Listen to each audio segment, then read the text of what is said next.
Akkam jirtu kabajamtoota dhaggeeffattoota keenya lallaba torbee torban kanaatiin taateewwan biyya keessaa fi biyya alaa hedduu kan isin dhageessinu ta'a. Isaan keessaas dorgommii Siraaraa World Baankii jiran qopheesse akkasumas Pireezidaan Shimallis Sheek Ibraahim faana mari'achuu isaaniitii fi murtiin Doonaald Tiraamp Gaazaa irratti murteesse maal akka fakkaatu irratti xiyyeeffannee kan isin biraan geessinu ta'a. Hamma dhumaatti nu faana bu'a. Dorgommiin Siraaraa World Baankii jiraatiin qophaa'ee galeera. Badhaasni Siraaraa World marsaa jalqabaa kan dorgomtoonni 20 kutaa biyyattii garaagaraa irraa walitti qabaman yaada isaanii abbootii murtii biratti dhiyeessan bakka hooggantoonni olaanoo baankichaa fi keessummoonni affeeraman argamanitti jalqabee jira.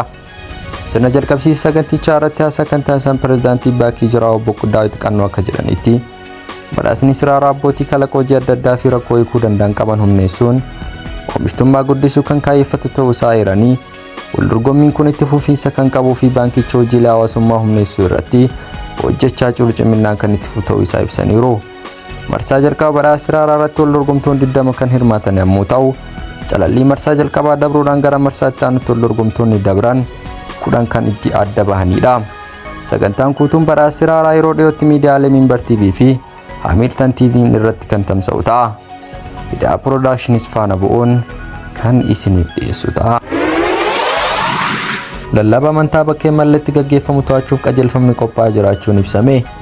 Itoophiyaa keessatti lallaba amantii bakkeen malleetti gaggeeffamu sirreessuuf rakkoo kana haalatti fufiinsa qabuun furuuf qajeelfamni qophaa'aa jiraachuu biiroon bulchiinsa nageenyaaf tasgabbii magaalaa Finfinnee beeksise. Adeemsa qajeelfama kana baasuu keessatti dhaabbileen amantaa, dhaabbileen adda addaa fi qooda fudhattoonni waajjirichaa dabalatee akka irratti hirmaatan biirichi ibseera. Biiroon nageenyaaf tasgabbii Finfinnee waltajjii marii torban darbe kutaalee hawaasa adda addaa waliin gaggeesse irratti gorsaan biirichaa obbo Gabree Daanyaw magaalattii keessatti lallaba amantaa bakkeen malleetti raawwatamu hir'isuun akka danda'ame dubbataniiru. Pireezidaantiin Shimallis Sheek Ibraahim Tufaa waliin mari'atan. Pireezidaantiin mootummaa naannoo Oromiyaa obbo Shimallis Abdiisaan pireezidaantii mana marii dhimmoota Islaamummaa waliigalaa Itoophiyaa Sheek Ibraahim Tufaa fi hooggantoota olaanoo majlisaa waliin mari'ataniiru. Marii isaaniitiin pireezidaan Shimallis hundeeffama magaalaa Shaggarii wal qabatee masjiidota diigamanii turan mootummaan ijaaruuf waadaa galee ture kan hin daganne ta'uu ibsuun adeemsichi yeroo waan fudhateef tajaajilichi ariitiin hojiitti akka hin galamne dubbataniiru. Haaluma kanaan masjiidonni diigaman yeroo gabaabaa keessatti ijaaramanii tajaajila kennuu akka eegalaniif ni hojjetama jedhan. Hooggantoonni olaanoon majlisaa gama isaaniin gaaffiiwwan hawaasa musliimaa naannicharraa ka'an deebii akka argatan gaafataniiru. Kaawunsiliin dargaggoota Itoophiyaa naannoo Amaaraa magaalaa Baardaaritti dargaggoota naannichaa irraa walitti bobba'an waliin mari'ateera. Barnoota amantaa Islaamaa irratti kan bu'uureffate haalaa fi amala gaarii, ibaadaa irratti si'oomina kan qabu maalummaa fi duudhaa isaa kan kabaju nageenyaaf misooma biyyattiif kan dhaabbatu, tajaajila barnootaatiin dargaggoo fakkeenyummaa qabu uumuuf kan socho'aa jiru Kaawunsiliin dargaggoota Itoophiyaa sochii marii isaa babal'isuun naannoo Amaaraa magaalaa Baardaaritti dargaggoota naannichaa irraa walitti dhufan waliin mari'ateera. Mariin dargaggoota waliin taasiseen cinatti hooggantoota majlisa naannichaa kan godinaalee waliinis marii bu'a qabeessa taasisuun isaa ibsameera. Kirkira lafaa irra deddeebiin Itoophiyaa keessatti keessumaayyuu naannolee Affaar, Oromiyaa fi Amaaraa mudateen namoota 90,000 ol irratti dhiibbaan gahuun dhaabbanni fayyaa addunyaa beeksiseera. Akka gabaasa dhaabbatichaatti lubbuun namaa hanga ammaa darbe jiraachuu baatus namoota 2 irratti miidhaan gaheera. Qondaaltonni namoota 75,000 ol naannoo balaaf saaxilamoo ta'an irraa kan baasan yoo ta'u, kanneen keessaa namoonni 55,000 Affaaritti, 20,000 immoo Oromiyaa keessa qubachiisuun isaanii dhaabbatichi ibseera. Erga baatii fulbaanaas taateewwan kirkira lafaa 261 galmaa'aniiru. Kirkirri lafaa irra deddeebiin mudate kunis dhaabbilee fayyaa 9 fi manneen jireenya hedduu irratti miidhaa geessuu ibsameera.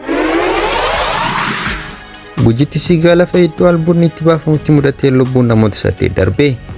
Naannoo Oromiyaa godina Gujii aanaa Soobbaa Boruutti namoonni 8 albuuda baasuuf qotaa turan biyyeetti garagaluun hundi isaanii lubbuun darbu hoogganaan Komishinii Aanichaa Obbo Ashannaa fi Dinquu himaniiru. Namoonni lubbuun darban kunniin albuuda mala aadaatiin baasuuf osoo qotaa jiran biyyeen irra garagaluu ibsaniiru.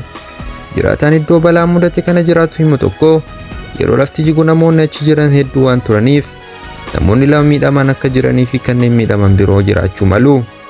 Hojiin barbaadus akkuma itti fufetti jira jedhee Tikfatu kabaase. Oduu maddeen alaatti argannetti yoo ceenu Ameerikaan Masriin jiraattota Gaazaa akka qubachiiftu amansiisuuf falmii haaromsaa akka meeshaatti fayyadamaa jiraachuun ibsame. Qondaalli olaanaan bulchiinsa Tiraamp torban darbe Kaayiroo keessatti hooggantoota Masrii waliin wal arguun karaa jiraattota Gazaa iddoo biraatti qubachiisuu irratti mari'ataniiru. Ameerikaa yaada kana irratti Masriin amansiisuuf falmii dhimma hidha haaromsaa guddicha Itoophiyaa akka meeshaatti fayyadamuuf yaaluu ishee miidiyaaleen gurguddoon gabaasaniiru. Qondaalonni Masrii yaada Pireezidaant Doonaald Tiraamp dhiyeessan hojiirra oolchuuf kan ulfaatu ta'uu fi yaaddoo kanaaf walgahii Arabaa hatattamaan akka gaggeeffamu waamtee jirti. Poolisiin balaawwan ibiddaa baatilee ja'atti mudatan keessaa 10tti yaadamee namaan kan raawwataman ta'uun ibse. Poolisiin federaalaa bu'aa qorannoo foorensiikii ka'umsa balaawwan ibiddaa 103 baatiiwwan 6 darban keessa magaalaa Finfinnee fi naannoo birootti mudataniif ifoomseera. Akka poolisiin federaalaa ibsetti baatiiwwan 6 darban keessa magaalaa Finfinneetti qofa balaawwan ibiddaa 96 yoo mudatan naannolee birootti ammoo 7 mudachuun ibsameera. Haaluma kanaan balaawwan ibiddaa 50 rakkoo teeknika elektiriikiin, 11 rakkoo makaanikaalaan, 10tti yaadamee namaan kan mudate, 17 dhiibaa uummaanii fi 15 ammoo rakkoolee biroon kan mudatan ta'uun mirkaneesseera. Balaawwan kanneen keessaa onkololeessa darbe magaalaa Finfinnee naannawaa gabaa markaattotti mudate rakkoo teeknika elektiriikiin kan uumame ta'uu qorannoo foorensiikiin mirkanaa'uun ibseera. Hidhamtoonni Filisxeem 183 ta'an mana hidhaa Israa'el irraa gadhiifaman waliigaltee Hamaasii fi Israa'el gidduutti godhameen Israa'el hidhamtoota 183 yoo gadhiiftu gama biraan Hamaas hidhamtoota 3 gadhiisuun beekame. Hidhamtoonni Filisxeem gadhiifaman maatii faana wal arguu isaanii Daa Production odeeffachuu danda'eera. Akka odeeffannoo mootummoota gamtooman ibsutti urga Israa'el Gaazaa keessatti lola bantee jalqabe lammiileen 60,000 ol ta'an du'uu isaanii fi namoota du'an keessaa baay'een isaanii daa'immanii fi dubartoota ta'uun isaanii beekameera.